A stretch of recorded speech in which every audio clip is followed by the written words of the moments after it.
The Redmi Note 9 Pro has just been launched in India and its starting price of 12,999 rupees is surprisingly low. The trade-off for that new low price is that the Redmi Note 9 Pro does not offer many of today's most buzzworthy features: a 90Hz display, extremely fast charging, and a high-resolution camera. This phone is more about core specifications and the overall usage experience. Can the Redmi Note 9 Pro live up to its illustrious predecessor's standards? Let's find out.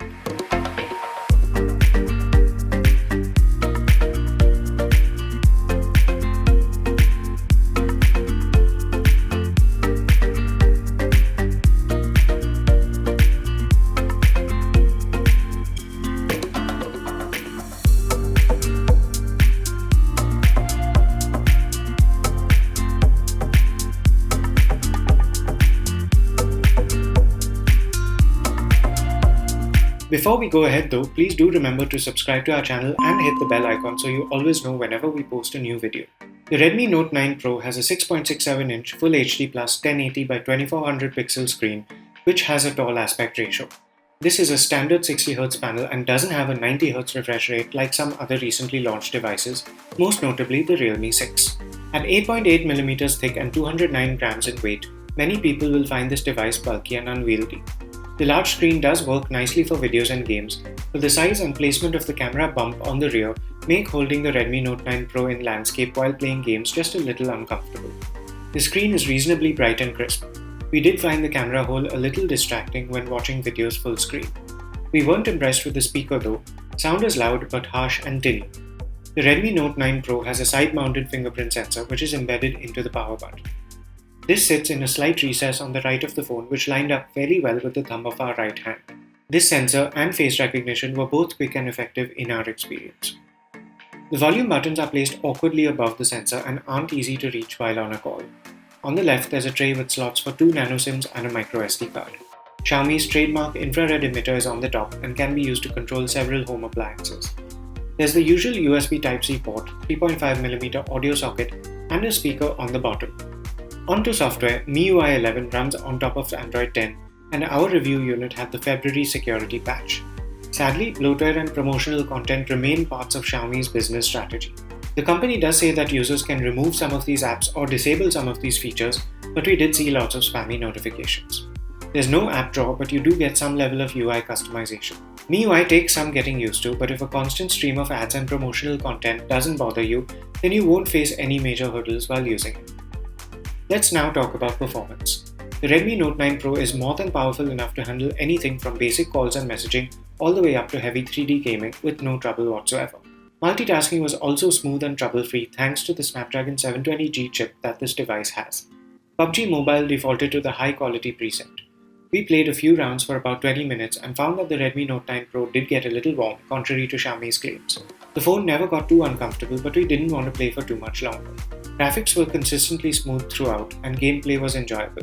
Asphalt 9 Legends didn't give us any trouble either. We were eager to test this phone's battery.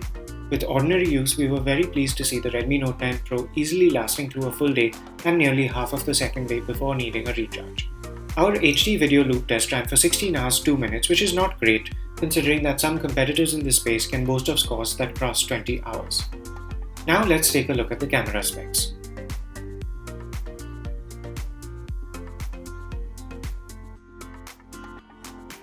Starting with daytime photos, we found the primary camera to be reasonably good, but it doesn't break any new ground in terms of quality or flexibility. Close-ups looked good and details were clear in foreground subjects. Distant objects were also well represented if there was adequate light and textures weren't too complex. The wide-angle camera isn't too bad, but quality definitely suffers. Despite promising distortion correction, there's still some fairly obvious warping at the sides of frames. The 5-megapixel macro camera does deliver much higher quality shots than we've seen from most other macro cameras, and the app makes it obvious when you're holding the phone at the correct distance to lock focus. Many of our attempts still came out looking dull, often with washed out colors and poorly balanced exposures. At night, we found the Redmi Note 9 Pro's primary camera to be good if there was lots of artificial light around, otherwise details were lost. Low-light landscapes were unimpressive. The wide-angle camera delivered murky results, but we didn't expect too much from it. Night mode was surprisingly ineffective. It did help balance dark scenes with bright lights that would otherwise just be overexposed blotches, but it didn't do anything at all for shots of subjects in the dark, which other phones are capable of improving. The front camera has a 16 megapixel resolution. It is fairly good in the daytime as well as at night, but we didn't like the aggressive beautification which made faces look artificial. Details were good in the daytime as well as at night, and portrait shots had nicely blurred backgrounds. Video shot at 1080p looked fine with good stabilization. Our only complaint was that our test footage was a little overexposed. At 4K, colors went completely out of whack, and our sample clips had an overpowering, unnatural red tone. The shimmer effect was pretty bad at night when shooting at 1080p. This footage was not usable if we were moving, but results were slightly better when we stood still. We liked the Redmi Note 9 Pro for its overall style, and it could easily stand next to full-priced flagships from 5 or 6 years ago.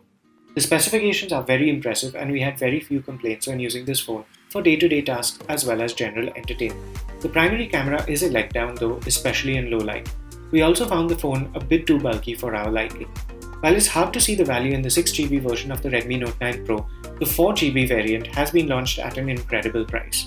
We hope to see Xiaomi improve things on the camera front through software updates. If that happens, this phone could be very hard to beat. That was our review of the new Xiaomi Redmi Note 9 Pro. Thanks for watching, and for more reviews and videos like this, do make sure to visit us at gadgets360.com.